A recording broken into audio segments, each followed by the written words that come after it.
Super helpful. And again, I appreciate your summary earlier of the IMF and kind of the kind of financial wars that have been waged for a long time. You know, when I joined Wall Street in '93, we just come off the Latin American debt crisis. So I got to see, I think it was the IMF's handiwork as they kind of pressured Argentina to like take this money. Like you said, they got a cool name that's an acronym, and it seems like sent from God, these financial saviors. But then they put all these conditions that over time kind of grind you into all leads towards resources going to the U.S., right? And there's a bunch of organizations like that that are out there working their ways with great branding. Let's be honest, the Federal Reserve has great branding, IMF as well, and don't get me started on certain health organizations as well, WHO. And you just kind of say, okay, yeah, they seem like the smart people, the official people. You nod, but in the meantime, they're all working their kind of agenda. Curious what you think about not only the monetary war, but the information war, because it's something, we got a real dose of in 2020, and we saw a lot of technology platforms saying you could say this, you couldn't say this.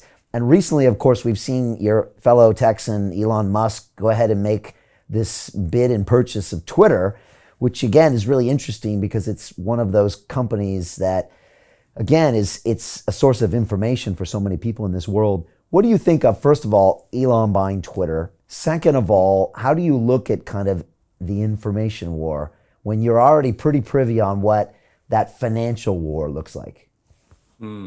Yeah, great question. So with respect to Elon, he's trying to buy Twitter, I think, in a sense to make sure he doesn't get canceled. I think like that seems to me like his major motivation is if he controls that platform, it's going to be very hard to cancel him because his account won't go away.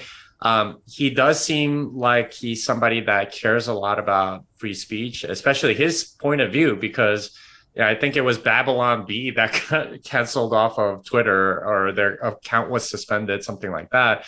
And, he's been on that show a few times and so on.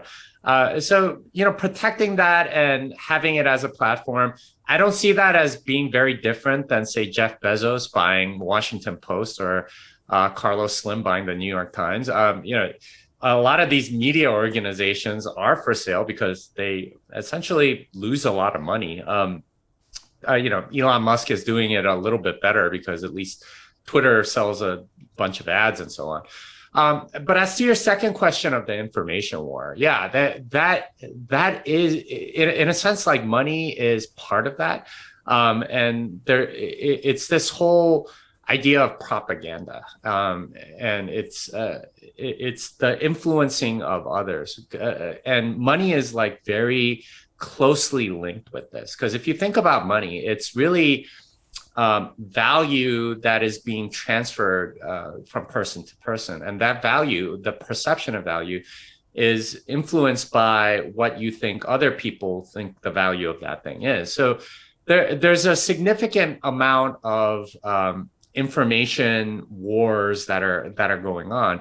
The thing I will say about that in particular is that it used to be a lot easier to run a propaganda campaign. So you would just say something on the evening news and a few newspapers, and that was it, and that would be enough to get people to believe that animal fat is unhealthy for you or something like that. And that's we could talk about health if you want, but that's like one instance of where the propaganda was very successful to the point where people weren't eating red meat, even though it's like one of the best things for you. Later on, with the advent of the internet and everything else, we've had these like walled silos of Facebook, Google, and Twitter just sort of like come up out of this.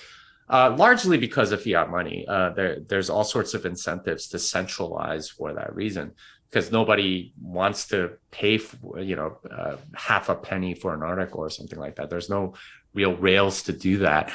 Instead, we have online ads, which have essentially served as the currency in a fiat system, which is a very crappy way to do it. I look at an ad, it's worth like 1/600th of a penny to somebody, and that's what gets sold instead of me actually paying for the article, which is, I think, the way it should be, and the way I think it will be with a Bitcoin standard.